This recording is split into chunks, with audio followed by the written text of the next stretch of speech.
This is Captain Dallas logging an initial report from the return leg of our Thetis voyage. When we get back home, I want a meeting with a shipping coordinator. My usual science officer has been replaced. No reason given. The new guy is more than capable, I'm sure, but only getting 2 days' notice for this kind of thing is crazy. I'd just like an explanation. We'll be ready for our load when we get the call. Dallas, Nostromo Captain, signing off.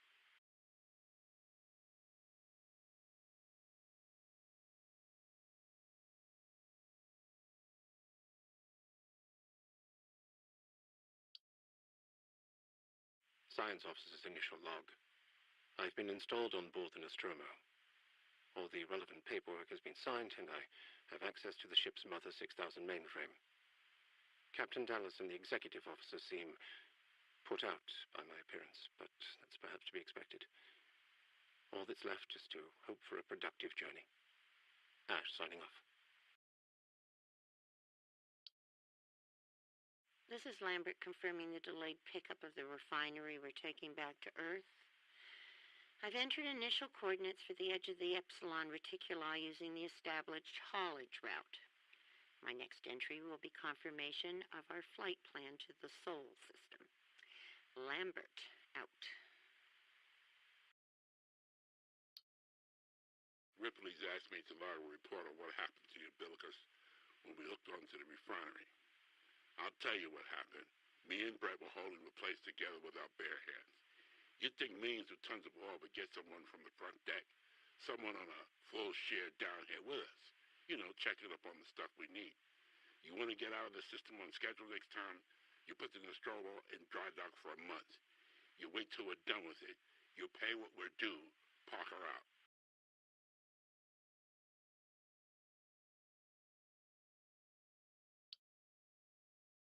Sounds like the system check went okay. Some ducts still need rerouting, but as I keep getting told, there's not much we can do about it when the Nostromo is in the air. Parker's coming up with the sign-off sheets. But I know Ripley wants to chew his ear about the secondary load unit. I'm going to stay out of it for now. They know what they're doing. Dallas, Nostromo Captain, signing off. We're heading to the edge of the system. Ripley's giving me a list of stuff she says needs doing. Says Mother's not going to let us hit the gas if we don't fix the secondary load unit. Hell of a lot of work for a routine flight. Dallas, if you somehow found the time in your schedule to listen in on this, Brett and me, we're doing double time. If you don't come good with a bonus, we'll be taking it to the union.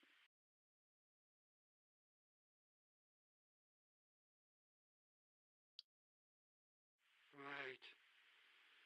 Finishing up here, Kane asked if we could fix it so the heating came on before we get out of the old freezerinos. Parker said, no way, not our job. Next, he'll be asking for monogram towels and a massage. So we didn't do that. We told him that. Brett, over and out. This is Lambert, navigator on the USCSS Nostromo, registering that all navigation beacons and Sol system coordinates have now been verified by Mother.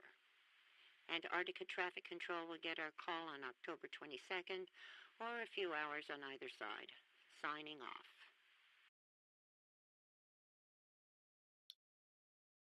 Pre-hypersleep health checks have been performed on the entire crew, including, after some persistence from the engineer's staff, the ship's cat. Everyone regular, present and correct, is sat out in the report I've just logged with Mother.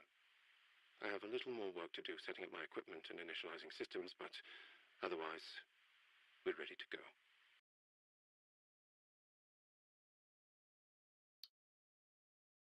This is Dallas. I'm about to broadcast the Nostromo report packet back to the Sol system before we hit the pods. Nearest open relay station looks to be Sevastopol. All things being well, you'll hear from us once we reach the edge of Sol. Don't miss us too much. Dallas out.